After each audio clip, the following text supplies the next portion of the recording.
Bonjour et bienvenue à ce nouveau numéro du Club Éco de la Tribune Objectif Aquitaine, un Club Éco qui s'inscrit dans un cadre, celui des Smart City Bordeaux. C'est la première édition de ce forum Smart. Je reçois aujourd'hui Grégoire Lochard, qui est directeur innovation produit de Berger-Levrault. Grégoire, bonjour. Bonjour. Alors, première question préliminaire, Berger-Levrault, c'est quoi? C'est combien? C'est combien, c'est quoi? Alors je vais vous parler de ça un petit peu. Berger-Levrault, c'est une société qui est leader dans le. Parce que je suis passé à côté, hein, mais je bats ma coupe. Voilà. C'est une société leader. Mais tellement discrète. Mais discrète dans le marché des collectivités territoriales et établissements de santé.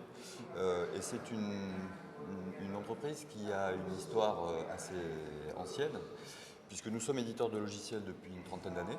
D'accord, une vieille SS2I, quoi. Comme une vieille SS2I, mais cette part-là représente un tout petit peu de notre vie, puisque c'est une société qui est née avec Gutenberg à peu près. D'accord. Donc il y a environ 6 siècles, je ne saurais pas vous donner exactement le nombre d'années, et qui a pendant 600 ans fait de l'impression de documents divers pour l'administration et le monde public. On est aujourd'hui donc à 1300 à peu près, on représente 130 millions de chiffre d'affaires. Présent dans la région Aquitaine d'ailleurs? Présent dans la région. On se trouve présent dans 20 000 collectivités territoriales et 4 000 établissements de santé, avec une présence depuis quelques années à l'international. J'allais vous poser la question. On est implanté depuis 3-4 ans au Canada. Ah oui, d'accord, c'est grand export. Je pensais à des pays européens, mais non. Non, on s'est implanté au Canada, où on retrouve un certain nombre de similitudes dans leurs usages publics. Et puis on s'implante également en Afrique, avec notamment l'ouverture d'une agence à Rabat au Maroc. D'accord, ou pareil, là aussi on retrouve des schémas, notamment dans le fonctionnement de collectivités publiques, qui sont absolument, à peu près assez proches, assez voisins des nôtres. Leur droit public est issu. On parle de smart, aujourd'hui donc d'intelligence, entre guillemets, et de smart city, notamment de ville intelligente. Alors j'ai ouï dire que votre philosophie, c'était que l'intelligence, pour vous en tout cas, elle n'est pas dans la techno, en tout cas pas que, mais qu'elle est dans l'usage que l'on peut en faire. Me trompe-je? Alors, non. Merci de me rassurer. C'est vrai que c'est grisant. Un petit peu quand c'est fascinant. La technologie est fascinante. Quand on voit les évolutions technologiques, c'est toujours grisant de s'emparer d'une nouvelle technologie et puis d'essayer de voir ce qu'on pourrait faire avec. Mais la vraie problématique, elle n'est pas là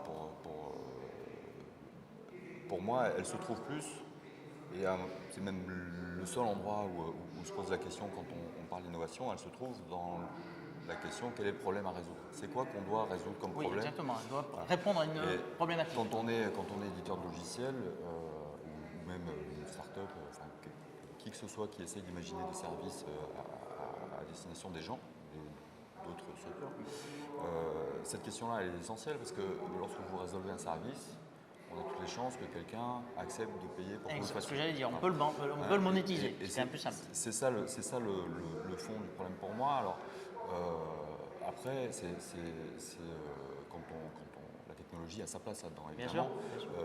Mais elle est plus un moyen, un ensemble d'outils dont la connaissance et la maîtrise permet d'identifier des réponses à des problèmes qu'on imagine qui se posent. Et là où l'innovation technologique est extrêmement importante malgré tout, c'est que à chaque fois qu'une nouvelle technologie apparaît ou s'améliore, ça élargit le monde des possibles, et on se retrouve avec un ensemble d'outils, une palette d'outils plus importante pour résoudre des problèmes qui ne pouvaient pas être résolus par le passé. Elle ne fait pas que répondre à une problématique, en fait, finalement, souvent, elle ouvre des nouvelles possibilités. D'accord. Donc ces deux approches vont ensemble, mais le fond du problème, c'est quel est le problème à résoudre. Vous travaillez beaucoup, donc vous l'avez dit, avec les collectivités locales, je veux dire ici en France et à l'étranger maintenant. Elles proposent des services aux citoyens, ces collectivités, via notamment les nouvelles technos ou les technos. On pourrait se passer de nouvelles maintenant, parce que ça fait quand même quelques temps qu'on les développe. Mais demain, c'est plus le citoyen qui ira vers ces services, mais plutôt les services qui vont aller vers le citoyen. C'est comme ça que les choses sont en train de s'organiser? Oui, complètement. Alors, il y a plusieurs sphères. D'abord, ce qu'il faut savoir, c'est que ça fait très longtemps que les collectivités, les DSI des grandes collectivités travaillent sur leur infrastructure et ont créé au fil des années un patrimoine, notamment en données Data, et en de données, outils, ouais, bien sûr. Les extrêmement fameuses big data. important. Voilà, absolument, qui est extrêmement important. Et l'apparition des petits objets qu'on a tous dans la poche fait que les gens qui sont habitués maintenant à ça, veulent beaucoup d'instantanéité, veulent des choses tout de suite maintenant.